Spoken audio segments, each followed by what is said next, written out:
continue l'histoire tout simplement. Pas de grands retournements, pas de grandes avancées, mais ça continue et j'aime bien. J'ai lu les tomes 4 et 5 de C'est de l'amour, crois-moi. Toujours très mignon, très good vibe, j'aime beaucoup. C'est très doux.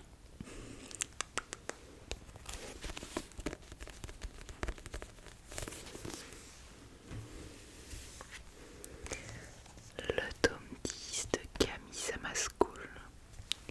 Camille Samaskoul. J'ai du mal à me dire qu'on est déjà au tome 10 et à tellement de choses à comprendre et découvrir.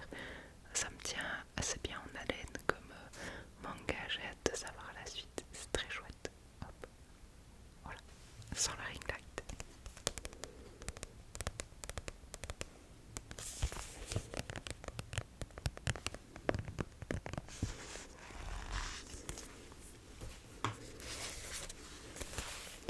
Le tome 6 des noces des Lucioles. C'est ça? Oui, les noces des Lucioles. Tac, tac, tac. La couverture est très très belle. Toujours très chouette. J'aime suivre les aventures de nos héros, de Kotaro et Satoko. Kotaro et Satoko.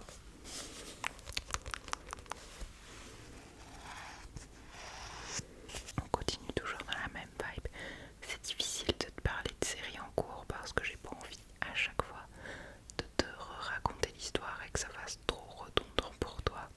Donc quand c'est pas des premiers tomes, c'est un peu difficile de savoir jusqu'où je t'explique les choses. Mais voilà, en tout cas pour le moment, j'aime toujours beaucoup la série. Encore 3 séries manga, dont 2 gros coups de cœur.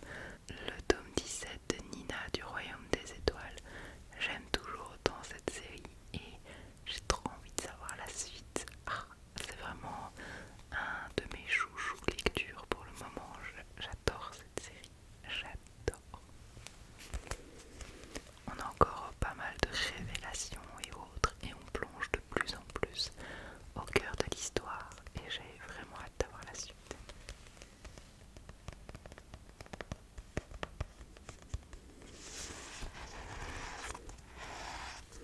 Et il se passe pas mal de choses du côté de Azur, donc le personnage ici.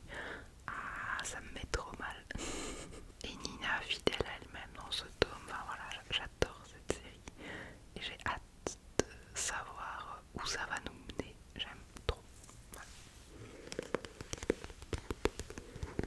Et alors la suite de ce petit coup de cœur, le tome 5 de Remember Me, une histoire d'amour toute mignonne que j'aime beaucoup. D'ailleurs ce tome-ci m'a fait un petit peu pleurer. Voilà, il se passe des petites choses un peu tristes. Dans l'ensemble ça va, mais c'est l'histoire d'un personnage secondaire avec voilà, un affect particulier entre deux personnages secondaires et cet affect est brisé et ça me fait trop de la peine.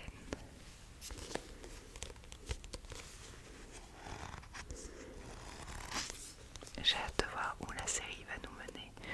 J'aime beaucoup, beaucoup, beaucoup. Et les couvertures sont à chaque fois magnifiques.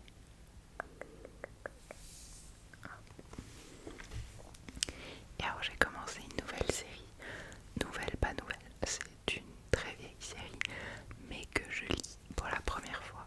Ça va te surprendre, je pense, mais j'ai commencé à lire les Sailor Moon.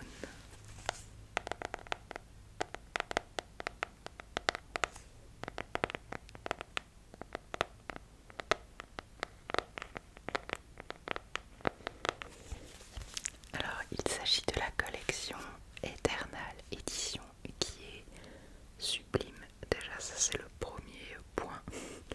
C'est une collection en édition, enfin, c'est une réédition un peu spéciale où les couvertures sont cartonnées. Il y a des poils de Poppy, la terreur. Voilà. Donc, les éditions sont comme ça en rigide et je trouve les couvertures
jamais avoir la vue d'ensemble de l'histoire. Et c'est toujours resté comme ça pendant des années. J'adore Sailor Moon pour le visuel, tout le merchandising qu'il y a autour, c'est très girly, kawaii comme ça, enfin, j'adore. Et j'ai plein de figurines de Sailor Moon, j'ai des accessoires. Tu vois, par exemple ici j'ai un pic, c'est trop beau. En bref, j'aime énormément la direction artistique de Sailor Moon, la DA. Du coup, j'ai pas mal de trucs sur Sailor Moon, mais j'avais jamais lu les livres et je n'avais jamais vu l'histoire dans son ensemble. Et il y a quelques années, quand ils ont sorti cette édition, donc ça faisait déjà un moment que je me disais il faut enfin que je franchisse le pas et que voilà, je lis une fois l'histoire en entière parce que j'aime beaucoup le visuel, mais c'est bête, mais je connais pas l'histoire en fait. Enfin, j'ai une idée, hein, mais j'ai jamais eu toute l'histoire. J'ai déjà vu des films et autres, mais jamais l'intégralité. Et du coup, quand ils ont sorti cette édition spéciale magnifique, je l'ai achetée. Et de là, c'était dans ma pile à lire depuis un petit moment, j'avoue. Et là, c'est enfin l'heure de Sailor Moon. J'ai commencé à lire les livres, donc j'ai lu les 3 premiers et je continue petit à petit la suite. Alors, c'est très marrant, c'est que les dessins sont forts dans une ancienne vibe très nostalgique, mais une vibe à laquelle je suis moins habituée à l'heure actuelle. Du coup, ça fait un peu bizarre de se plonger dedans et de se mettre dedans. Et je trouve que l'histoire va très vite, très très très vite, tout s'enchaîne, tout le monde devient pote et YOLO. Il n'y a pas beaucoup de place au développement des personnages, particulièrement les personnages secondaires, je trouve.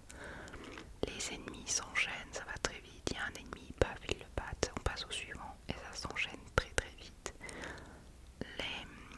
Les autres Sailor, hors Sailor Moon, servent pas toujours à grand chose, je trouve. Dans les combats, elles arrivent, elles font poc poc, elles se font battre et puis Sailor Moon arrive et terrasse tout le monde.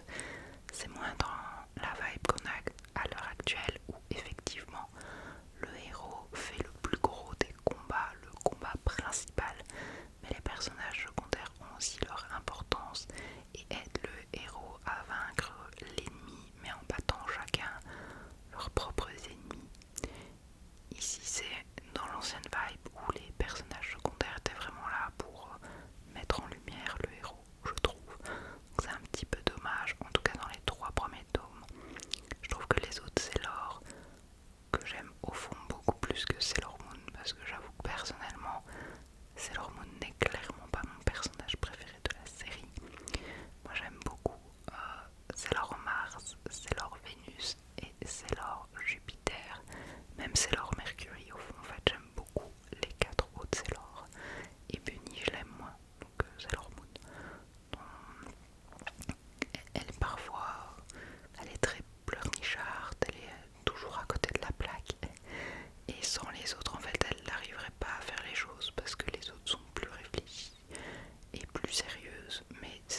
sont eux aussi à la recherche du fabuleux cristal au pouvoir fantastique. Donc ça c'est le speech officiel. Voilà, j'aime bien, mais je trouve que ça, je sais pas si je dois dire mal vieilli, mais au niveau de la construction, développement des personnages, je trouve qu'il manque quelque chose. Et au niveau aussi,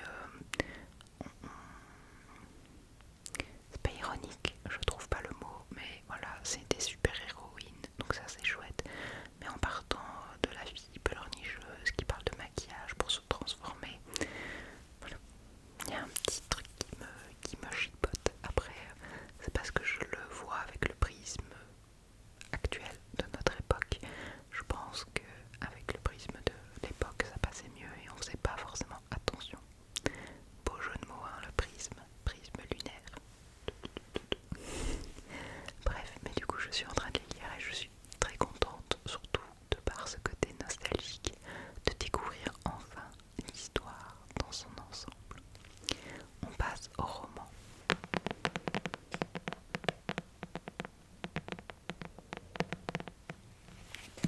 Alors le premier, c'est le roman que je t'avais présenté la dernière fois, que j'avais commencé, et cette fois je l'ai fini.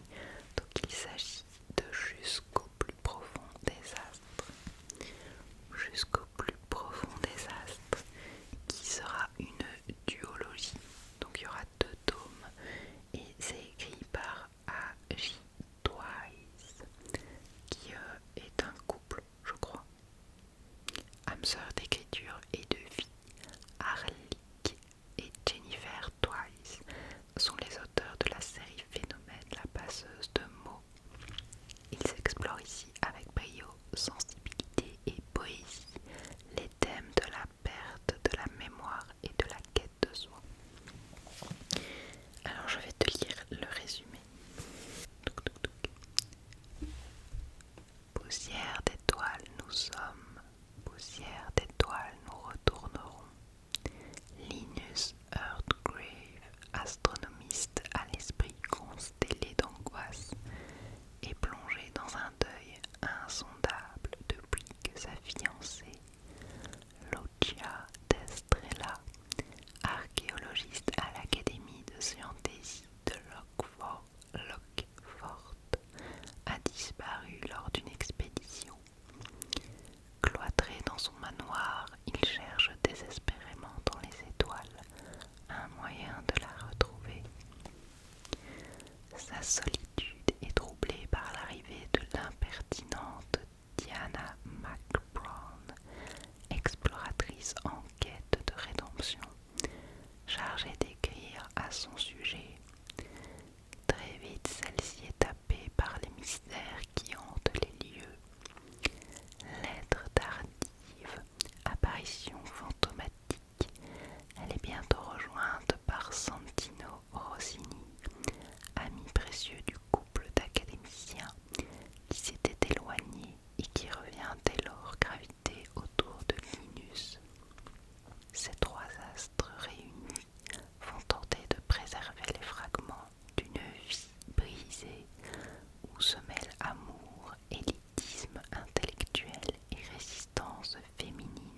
Et c'est un gros coup de cœur. D'ailleurs, l'autrice est en train d'écrire un deuxième tome. Alors c'est pas une suite directe, c'est des livres indépendants, mais si j'ai bien compris, qui se passent dans le même univers. Et on va revoir nos deux héros ici, qui sont des personnages secondaires de la nouvelle histoire. Et j'ai trop hâte. Je pense qu'elle sort une cagnotte Ulule en mai, donc je vais tenir l'œil ouvert. J'ai découvert le livre via le BookTok, BookTube et tout ça, donc sur les réseaux sociaux, et j'ai adoré. Je te lis le résumé. Nyaline, c'est elle. Nyaline, déiade et ancienne aventurière, profitait d'une existence paisible en tant que gérante de grimoires et chaussettes, une boutique d'objets magiques et salon de thé dans la ville de Triste Lune. Son quotidien calme et agréable bascula lorsqu'en face de chez elle s'installa une taverne bien trop bruyante tenue par Kelris. Kelris, un elfe démon avec qui elle partageait un passé houleux. Pour couronner le tout, un nouveau donjon apparut soudain aux abords de la ville, menaçant l'arbre abritant le commerce de Nyaline, et seul Kelris serait en mesure de l'aider à préserver son foyer.